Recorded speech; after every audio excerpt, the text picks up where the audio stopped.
আসসালামু আলাইকুম। আশা করি সবাই ভালো আছেন। আমার চ্যানেলে সবাইকে স্বাগতম। বাংলাদেশের রাজনীতিতে ভারত একটা ফ্যাক্টর সবসময় ছিল, এবং আমাদের দেশের রাজনীতিতে অনেকে মনে করেন ভারতের পক্ষে হচ্ছে আওয়ামী লীগ এবং পাকিস্তানের পক্ষে হচ্ছে বিএনপি, জামাত ইসলাম এইসব। কিন্তু অবশ্য দিন বদলাচ্ছে। এখন আমরা দেখলাম জামাতও ভারতের পক্ষে কথা বলছে। এখন এই যে ভারতের সাথে বাংলাদেশের রাজনীতি, এটা সবসময় এদিক সেদিক হয়। তো গত যে সরকার ছিল শেখ হাসিনা সরকার, তার সাথে মোদী সরকারের খুব ভালো সম্পর্ক ছিল। শেখ হাসিনা তাদের জন্য মিষ্টি, ইলিশ মাছ এইসব পাঠাইতেন। কিন্তু এই যে হঠাৎ এই সরকার এসে, ডক্টর ইউনূস সরকার এসে ইলিশ মাছই বন্ধ করে দিচ্ছে যাওয়া এখানে। তো এরা কি বুঝে না? ভারত সরকার এত বোকা না। এদের যদিও ভারত সরকার এবং বাংলাদেশ সরকার এমনি মুখে প্রেস রিলিজে, পত্রিকায়, মিডিয়ায় বলছে যে আমরা বন্ধুত্ব সুলভ, আমাদের বন্ধু প্রতিম রাষ্ট্র, প্রতিবেশী রাষ্ট্র ইত্যাদি ইত্যাদি হ্যান ত্যান বলতেছে, কিন্তু ভিতরে ভিতরে একটা ঠান্ডা লড়াই চলতেছে।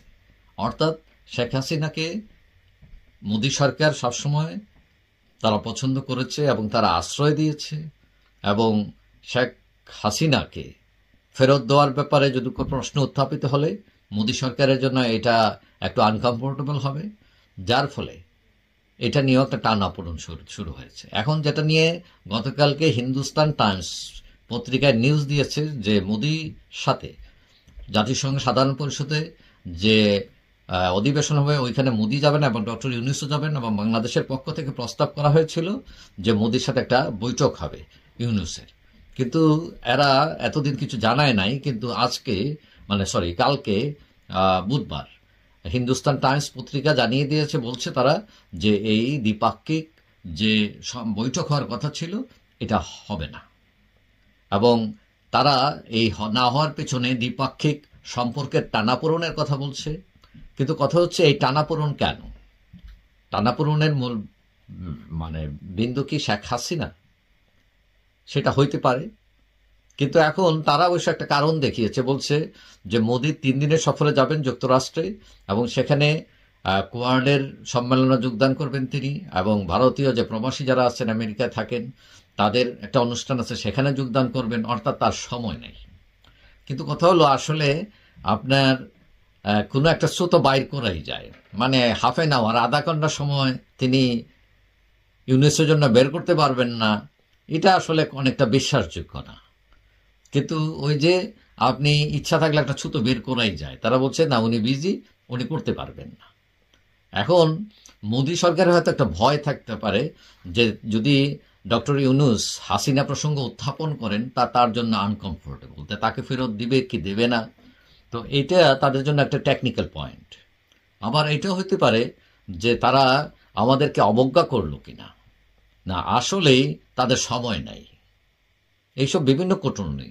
তবে অনেকেই মনে করেন যে এই ডক্টর ইউনূস সরকার কূটনৈতিক যে বাক্যালাপ ছিল, শিষ্টাচার, এটা তারা মেনটেন করেন নাই। কিভাবে করেন নাই? যেমন ডক্টর ইউনূস ফোনে কথা বলছেন, এটা ফাইন, তিনি মোদির সাথে কথা বলেছেন, কিন্তু পরবর্তীতে তিনি একটা ইন্টারভিউতে, ভারতের একটা পত্রিকার সাথে ইন্টারভিউতে বলেছেন যে হাসিনা যে এইসব কথাবার্তা বলছেন ভারত থেকে, এটা ভালো না, এটা বাংলাদেশের জন্য খারাপ, ভারতের জন্য খারাপ। আবার তিনি এটাও বলছেন যে ভারতের এই যুক্তি বা এই ধরনের চিন্তা ভাবনা বদলাতে হবে যে আওয়ামী লীগ ছাড়া বাকিরা সবাই ইসলামপন্থী, এই ধারণাটা বদলাতে হবে। তো এইসব বিষয় নিয়ে ভারত একটু গুসা ভাব আছে তার, যেটা হয়তো ওপেনলি বলা উচিত নয়। তারপরে আরেক উপদেষ্টা, এই যে ছাত্র উপদেষ্টা আসিফ মাহমুদ, তিনি আবার কয়েকদিন পরে বলতেছেন যে ভারতের সাথে কথা হবে চোখে চোখ রেখে, অনেকটা চোখ রাঙ্গানির মতো করে কথা বলা। কিন্তু ভারত এসবের কোনো জবাব দেয় নাই। তারা অনেক কৌশলী, তার সরকার দীর্ঘদিনের সরকার, তারা অনেক অভিজ্ঞ, তারা জানে কিভাবে কথা বলতে হয় এবং কখন চুপ থাকতে হয়। কিন্তু আমাদের এই নতুন সরকার এসে অনেকটা ঢালাওভাবে এইসব কথাবার্তা বলতেছেন। তো এইটা অনেকেই মনে করেন যে আমাদের পররাষ্ট্র নীতি বা দুই দেশের সম্পর্কের মধ্যেখানে একটা টানাপোড়েন তৈরি করেছে। শেখ হাসিনা ইস্যু তো একটা আছে, এবং প্লাস ওদের একটু অতিরিক্ত কথাবার্তা বলা, পররাষ্ট্র যে কৌশল কথা বলার যে টেকনিক, এগুলো ফলো না করার কারণে এই জিনিসটা আরও একটু বেড়ে গেছে, এই সমস্যাটা। তবে এটা আমাদের ভাবতে হবে, ভারত আমাদের প্রতিবেশী দেশ, এদের সাথে ব্যবসা বাণিজ্য আমাদের মানে অনেক, তারপরে একটা চিকিৎসা করতে হলে ওই দেশে যাওয়া লাগে। তো এখন কথা হচ্ছে সরকারের উচিত যে লাঠিও ভাঙবে না সাপও মরবে, এই ধরনের একটা টেকনিক নেওয়া। আপনি তো জোরে কিছু করতে পারবেন না, বিশেষ করে ভারত সরকারের সাথে, এটা বড় দেশ, হ্যাঁ, সবকিছু দিক দিয়ে আমাদের চেয়ে তারা অ্যাডভান্স। সো তাদের সাথে আমাদের একটা কৌশলেই আমাদের সম্পর্কটা রাখতে হবে এবং বন্ধুত্বই রাখতে হবে, সোজা কথা। হ্যাঁ, ভিতরে যাই থাক এটা তো প্রকাশ করা যাবে না। তো এইটা আসলেই সরকার বিবেচনা করবেন এবং আশা করি এই যে সম্পর্কের টানাপোড়েন একটা কেটে যাবে এবং দুই দেশে উপকৃত হবে। যাই হোক, সবাই ভালো থাকবেন, আশা করি দেখা হবে অন্য কোনো ভিডিওতে ইনশাআল্লাহ। আল্লাহ হাফেজ।